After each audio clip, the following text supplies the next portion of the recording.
صباح الخير عليكم ومرحبا بكم متتبعي قناتي. ان شاء الله تكونوا بخير وعافيه يا رب.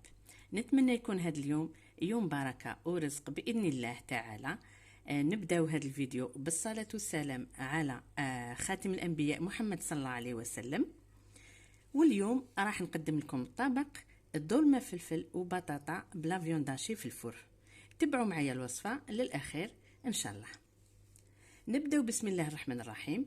عندنا هنا زوج بصلات، حبه حار، راس توم، نصف ربطه معدنوس، ملح، فلفل اسود، كمون، عكري، كركم وراس الحانوت. رحيناهم كامل هنا كيف مع بعض ولاولنا هكذا. هنا خدينا ان ريسيبيون درنا فيه كميه تاع لا فيونداشي. انا حطيت واحد 350 غرام تاع لا فيونداشي، زدنا لها نصف الكميه تاع هذيك الدرسه اللي رحيناها كيف اللي فيها البصل والثوم وكلش، ونضيفوا لها نخلي نصف الكميه على جهه. نضيفوا لها هنا كسرنا حبه بيض ضربناها مليح، نبداو نضيفوا في البيض شويه، نديروا نص ونخلطوا كلش مع بعض باش نحشيو به هذيك الفلفل والبطاطا. نخلطوا مليح تنتحصلوا على عجينه، نتحصلوا على هذا القوام.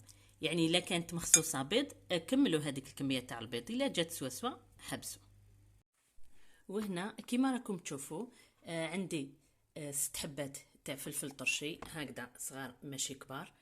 نقيتهم حفرتهم مليح هكذا، غسلتهم بالماء والخل كيما العاده، وزيد شللتهم شويه ما نقي. وهنا تاني ديت 3 حبات بطاطا قسمتهم اون دو، حفرتهم هكذا لداخل كيما راكم تشوفوا بعد ما غسلتهم طبعا. ونبدا نعمر فيهم بهذيك لا فيونداشي اللي كنا خدمناها وجدناها. نعمروا كاع هذاك الفلفل والبطاطا اللي عندنا هكذايا. ناخذ الحبه تاع الفلفل ونحطوا لداخل، نعمروها مليح هكذا بملعقه هكذا، معليش ماشي حتى للفوق، طبزوا هكذا مليح. البطاطا كيف هكذا نعمروها، سقموا هذيك لا فيونداشي مليح لداخل هكذا، نطبزوها مليح باش ما تخرج. بعد ما عمرنا هذا الفلفل والبطاطا كامل، نجيبو هنا ان بلا اللي يدخل الفور، ندهنوه بشويه تاع السمن هكذا افيك ان بانسو، نزيدو 2 مغارف كبار تاع زيت تاني في البلا.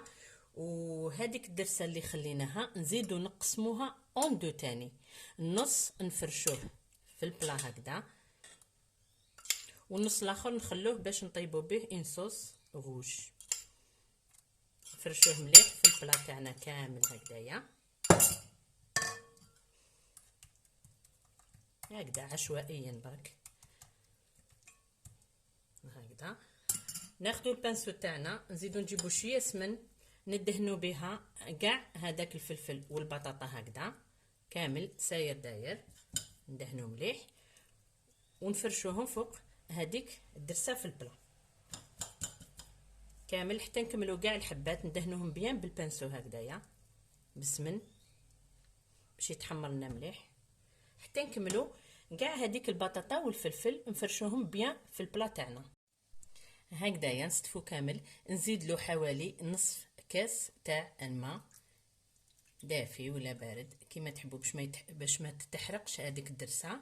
وناخذوا بابي كويسون كيما قلت لكم في الفيديوهات اللي فاتوا، نشمخوا بشويه ماء نعصرو ونغطي به هذاك البلا تاعنا من الداخل هكذا بيان. نغطي هذيك البطاطا والفلفل هكذا، ونزيد من الفوق البابي دالومنيوم هكذا. نغلق البلا تاعنا مليح ونحطو في فور ساخن 200 درجه مده نصف ساعه حتى يتحمر شويه، ومن بعد نرمو عليه لاصوص اللي دوك نروحو نخدموها ان شاء الله. هنا نمروا نشوفوا كيفاش راح نديروا لاصوص طوماط روج تاعنا. نحطوا مقله فوق نار هاديه، نضيفوا لها 2 مغارف كبار تاع زيت، ونحطوا هذيك الدرسه اللي بقات مع الاخر اللي قلت لكم نخلوها دكوتي، نخلوها نقلوها واحد 4 ساعه كي تقلى مليح نزيد نقول لكم واش نديرو، نغطوها ونخلوها. بعد ما تقلات هذيك الدرسه تاعنا 10 دقائق نزيدو نضيفوا لها نصف ملعقه كبيره تاع لا طوماط كونسيرف، نخلطوها مليح ونزيدو نخلوها معاها 10 دقائق وحده اخرى. نغطوا المقله تاعنا ونخلوها تتقلى كيف كيف مده 10 دقائق وحده اخرى. لا طوماط كونسيرف هنايا راهي تقلات مليح. واش نزيدو نديرو؟ نضيفو زوج حبات طوماطيش متوسطين غسلناهم مليح ورحيناهم هامليك، نزيدوهم لهاد الصلصه تاعنا هكذايا. واش نزيدو تاني؟ نزيدو زوج ورقات تاع رند بعد ما غسلناهم طبعا، وحبه تاع حار صغيره، ونخلي الكل يطيب على نار هاديه مليح. نغطوهم ونخلوهم يطيبوا بيان واحد النص ساعه تكون لاصوص تاعنا جاهزه ان شاء الله. الطوماطيش هذه اللي زدتها ما ضفنا لها والو، على خاطر الدرسه تاعنا اللي درناها في الديبي دوزناها بيان كوم يلفو، يعني كي نضيفوا الطوماطيش نضيفوها وحدها. هنا تقدروا تزيدوا لها تانيك نص كاس تاع الماء هكذا وتخلوها طيب في هذاك الماء مليح. البلا تاعنا هاوليك خرجناه من الفور بعد ما طاب نص ساعه، دخلوا طياب يعني. وهاد لاصوص هايليك كيفاش ولات بعد ما طابت. نجيبوها ونبداو نحطو فيها فوق هذاك البلا تاعنا هكا، نوزعوها على كامل الفلفل تاعنا والبطاطا مليح، ونعاودو نردوه للفور تاعنا يزيد ربع ساعة ولا 20 مينيت ان شاء الله ويكون طايب. نزيدو نغطوه بهذاك الالومنيوم ولا البابي كويسون شويه، ومن بعد نحوهم ونخلوه ياخذ تحميره من الفوق واحد 10 دقائق ولا، ونطفوا عليه. هاوليك البلا تاعنا تاع الفلفل الطرش المحشي والبطاطا راهو جاهز. شوفوا كيفاش جا ما شاء الله، ريحته ما نحكيوش. شوفوا دوك نقطع معكم حبه بطاطا تشوفوها كيفاش جات من الداخل. شوفوا طايبه زبده الله يبارك.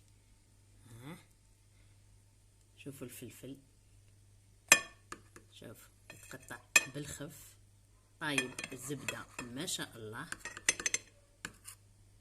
شوفوا نتمنى ان شاء الله الوصفه هذه تكون نالت اعجابكم.